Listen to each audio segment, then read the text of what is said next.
How we all doing, guys?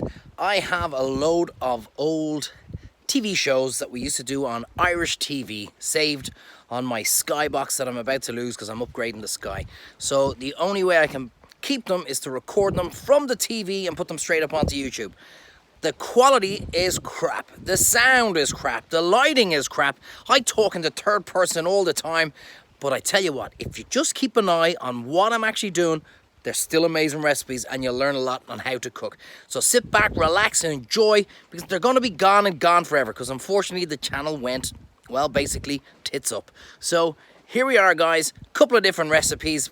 Just give us a like, give us a share, give us a subscribe. Hey, I'm getting old. I could do with the help. Hope you enjoy it. Welcome to this week's episode of Cooking with Treyvaud. And coming up, guys, I'm going to show you Treyvaud's famous beef and mushroom stew. It's absolutely beautiful. And I want to talk to you a little bit about beef, because already somebody is at home saying, oh, beef stew, I love fillet steak, I can't wait to try that. No, you got to understand the animal, right? So what we want for a stew is a muscle that does a lot of work, a lot of movement, that's quite fibrous, okay? Because the fillet steak is found in underneath the ribs. It's protected by everything, it doesn't move, and that's why it's so tender. So it's no good for something that we want to cook for 2 hours. Same with the strip loin down along the back. It's not ideal. So you're looking for, like, picture the cow walking around the grass, you know, something like the shin of beef, which is what I'm going to use. Or he's down there munching away and his cheeks are going like this. That's what you want, good fibrous cuts. And that's why I want you going to your local butcher. We're blessed in Treyvaud's, right 10 yards across the road is our butcher's, Cronin's, and over all the years we've built up an amazing relationship, and that's what I want you guys to do at home. So let's have a look at our beef here now. Beautiful shin of beef, and we want to cut it into dices of about 1 inch thick. Okay, so we just, very simple, good sharp knife, guys, straight through.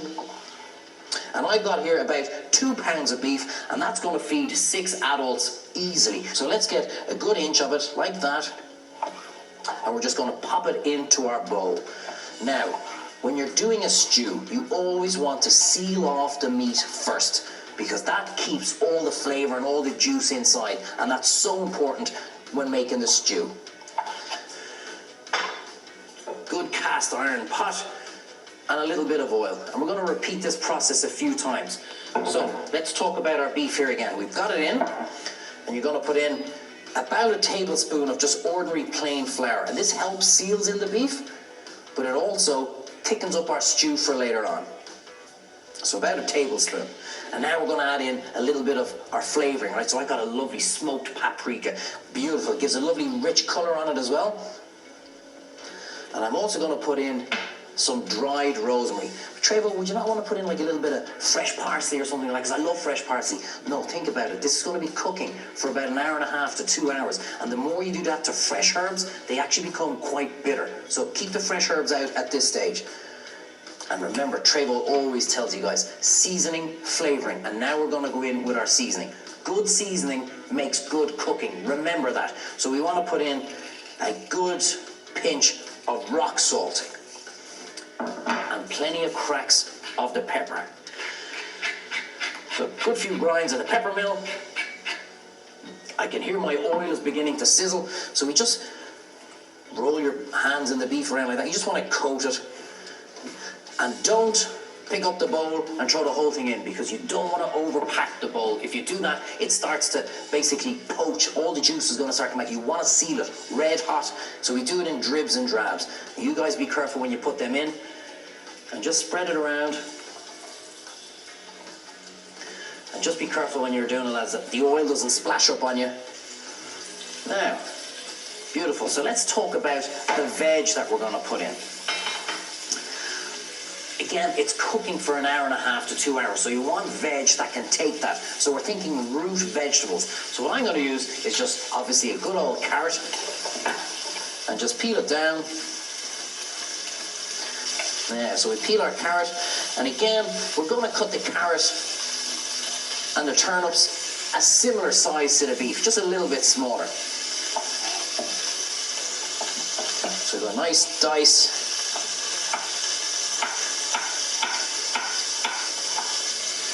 Okay, so we get ourselves ready for that now.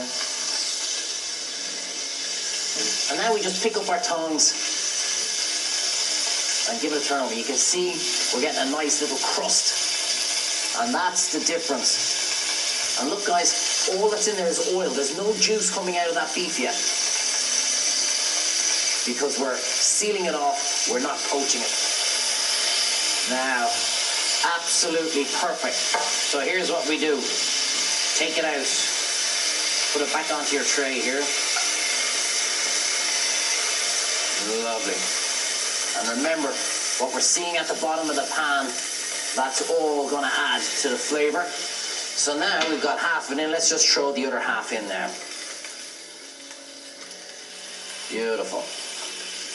Now, let's go on. We've got our carrot and our turnip. And we're just, as I said, cut it similar size to what our beef is.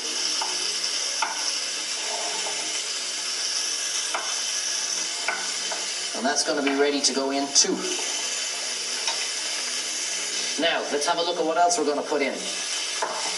I'm going to use a red onion. You can use shallots, you can use the normal onions, whatever, but the most important thing is that we keep the very tip intact, the root, because when we slice it, it's going to keep its shape. So just take off the top. Now, and we just don't cut off the bottom of the root. That's what we're looking for. Perfect. So let's get our beef out.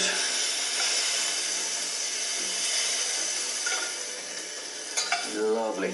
Absolute. The smells, guys, already. Now, don't even be tempted to try and do that. It's going to be very tough, okay? But the smells that are coming through the kitchen already, I can smell the paprika, I can smell the rosemary, and that's exactly what we're looking for.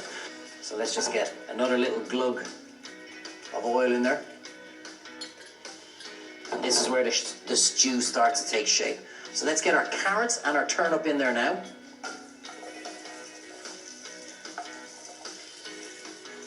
Perfect. And I've got garlic. I love garlic, right? But I've got whole cloves of garlic, because as we're stewing this, they soften, they come down, but they release their flavour subtly into the stew. So we're putting in about 4 or 5 cloves of garlic. And then let's just cut up our onion with the root intact, so we go straight through and just cut it in quarters. These are small enough. If they're a little bit bigger, cut them into maybe sixths. And put them straight in. See the way the root is still intact? That's going to keep the onion intact at the end. And stews are all about building up flavors. And that's exactly what we're doing here now. In we go. Yeah. I'm impressed with this now, I have to admit. I am impressed with this. So we got our little button mushrooms, or you can use chestnut mushrooms or whatever. And we're going to cut these in half or quarter. It doesn't really mind. It's a gentle heat, so they're not going to disappear. They're not going to disintegrate. So I've got here about 300 grams of mushrooms. But again, don't be too worried about it.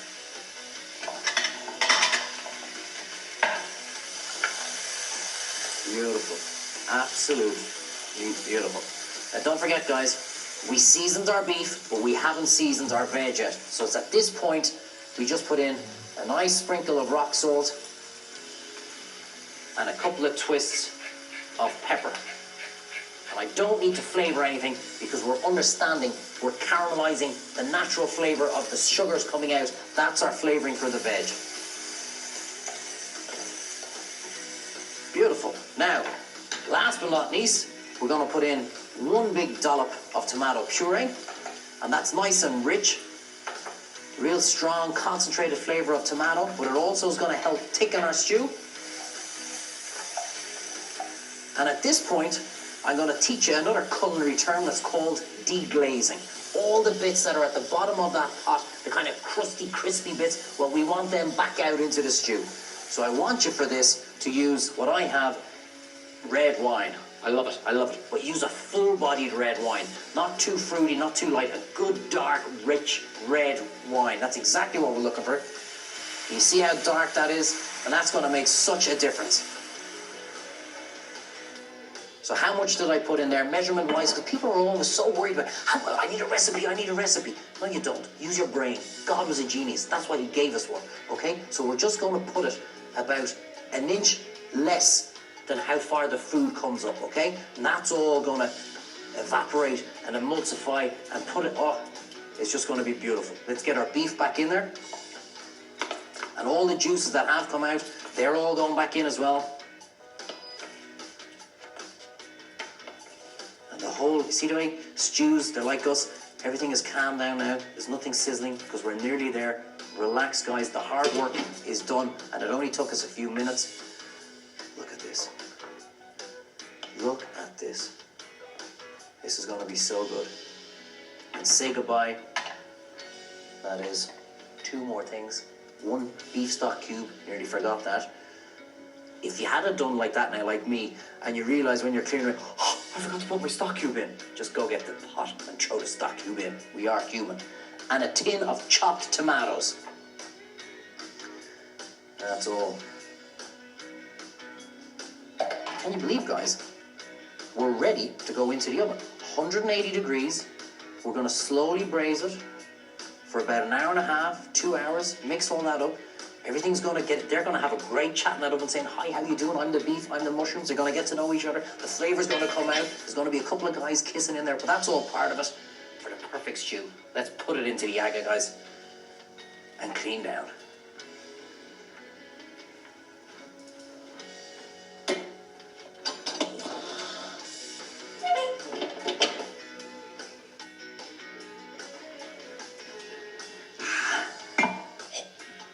An hour and a half, an hour and 45 minutes. Even if it went to 2 hours, that's fine. Let's just have a look at this bad boy. Oh, come on, come on. How good is this? Now be careful, guys. Everything is hot, right? So let's just have a little look. Now, these are little things I want you to look for. We haven't, I'm not going to clean the pot and pretend that, because the way it comes out of my oven at home is the way it's coming out of your oven. And that's what Cooking with Treyvaud is all about. No camera trickery at all. Look. Little bit crispy up on top there, so just, oh yeah, oh come on lads, this is just absolutely amazing. And look at the way it's all reduced and all the flavours intensified. This is the perfect beef and mushroom stew, and you can smell that red wine. And let's just leave it over there. I'm about to pick up a hot pot with my hand. Now, a classic garnish for any kind of stew. Beautiful. I got a little bit of smoked bacon. If you get pancetta or anything at all like that, it's perfect. We're just going to throw in a few cubes on that, and that'll heat up nicely for us. And now, we've also got over here just plain simple cream, butter. Have a guess what's going to go in there? A bit of mashed potato, absolutely. This is going to be superb. Now, I just boiled potatoes, let them steam dry, and put them through my little potato ricer. And that's exactly what we wanted to make perfect mashed potato. So in we go. Put it all in there, and that's going to warm up nicely in our cream and in our butter.